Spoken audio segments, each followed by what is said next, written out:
तो भाई लिट्टी चोखा तो बिहार में भी इतना प्रसिद्ध नहीं था जितना वर्तमान समय में देश की राजनीति में चर्चा में आ गया है। ब्राह्मण विधायकों का लखनऊ में लिट्टी चोखा खाना इन दिनों सियासत की सबसे बड़ी खबर बन चुकी है। नाजरीन आदाब नमस्कार, मेरा नाम है एहसन रिजवी और आपने एहसन कैफे देखना शुरू कर दिया है।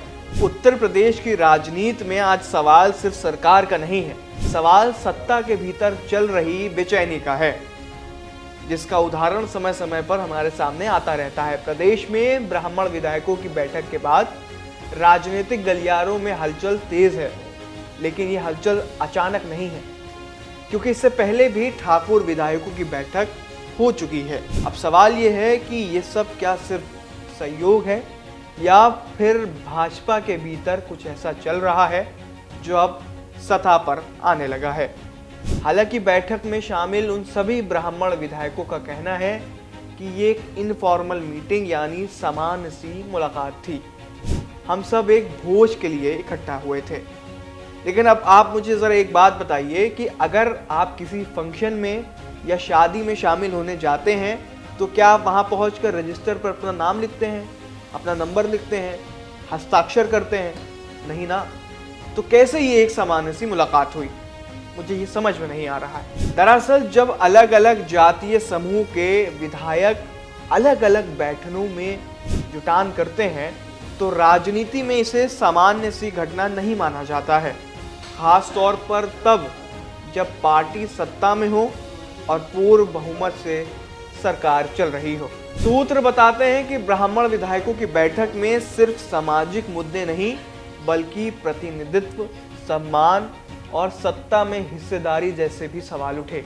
वहीं ठाकुर विधायकों की बैठक को लेकर भी कई तरह की चर्चाएं सामने आई थीं। इन सब के बीच भाजपा प्रदेश अध्यक्ष पंकज चौधरी का सख्त फरमान जारी हुआ।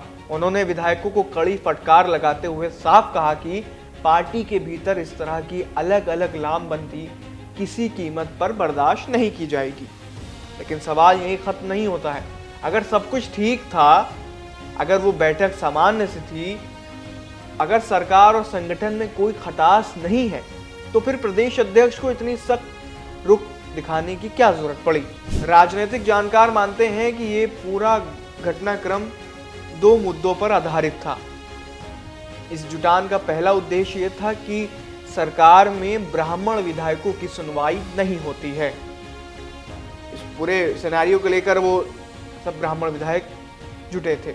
और जो दूसरा बैठक का उद्देश्य था वो ये था कि 2027 के विधानसभा चुनाव से पहले समीकरण साधने की ये शुरुआत हो सकती है। भाजपा अच्छी तरह से जानती है कि उत्तर प्रदेश में सत्ता की चाबी सिर्फ विकास से नहीं बल्कि सामाजिक संतुलन से भी जुड़ी होती है। ब्राह्मण, ठाकुर, पिछड़ा, दलित, हर वर्ग की अपेक्षाएं हैं, उम्मीदें हैं। हर समूह अपनी भूमिका चाहता है और जब किसी समूह को लगता है कि उसकी आवाज़ दब रही है तो बैठकें होती हैं, संदेश दिए जाते हैं और दबाव बनाया जाता है। हालांकि पार्टी इसे संगठनात्मक संवाद बता रही है, लेकिन विपक्ष इसे असंतोष का संकेत करार दे रहा है। समाजवादी पार्टी और कांग्रेस खुले तौर पर ये कह रही हैं कि भाजपा के भीतर सब कुछ ठीक नहीं है और अंदरूनी खींचतान अब सार्वजनिक होने लगी है।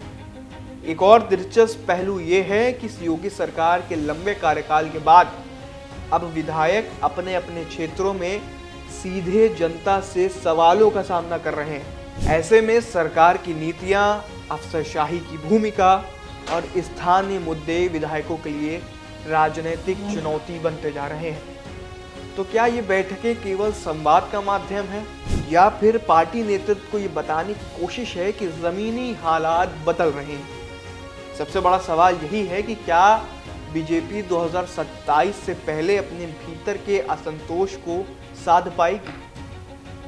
सबसे बड़ा सवाल यही है। या फिर से छोटी छोटी दरारें आने वाले समय में बड़ी राजनीतिक चुनौतियां बन जाएंगी। आज की सियासत में खामोशी भी एक संदेश होती है और बैठकें भी। और उत्तर प्रदेश की राजनीति में आज जो हो रहा है वो सिर्फ आज की खबर नहीं बल्कि आने वाले कल का संकेत भी है। इसी के साथ ये सवाल उठ रहा है कि ये सत्ता की मजबूरी है या संगठन की मजबूती की परीक्षा है, क्योंकि भाई ये आम बैठक तो नहीं थी। अब इसके तमाम सियासी मायने निकाले जा रहे हैं और जिस तरह से पिछले दिनों योगी आदित्यनाथ को उत्तर प्रदेश की सबसे बड़ी कुर्सी से हटाने की खबरें तेज चल रही थी, अब उसके बाद ब्राह्मण विधायकों का एक जुटान ये संकेत दे रहा है कि कहीं ये शक्ति प्रदर्शन तो नहीं, कहीं इस बार ये संदेश देने की कोशिश तो नहीं की जा रही है कि जो मुख्यमंत्री कुर्सी पर है उसके कुर्सी पर होने के नतीजे ये दिख रहे हैं कि एक अगड़ा और एक राजनीतिक तौर पर मजबूत भूमिका निभाने वाला समुदाय और उस समुदाय के लोग इस बात से संतुष्ट नहीं हैं। क्या इस बैठक से ये कहने की कोशिश की गई कि अब इस प्रदेश को एक बार फिर से ब्राह्मण नेतृत्व की जरूरत है? ये तमाम सवाल इस बैठक के बाद उठ रहे हैं और वो नाम, वो रजिस्टर भी अब आपके सामने हैं, जिस रजिस्टर में 39 विधायकों का नाम है जो इस बैठक में शामिल हुए थे। ये एक भोज था या फिर शक्ति प्रदर्शन? कमेंट करके हमें जरूर बताइएगा। बंदे को एहसन रिजवी कहते हैं। नमस्कार। New public inter college Lucknow, admission open. For more information call 0522 282232 और 7755 089585।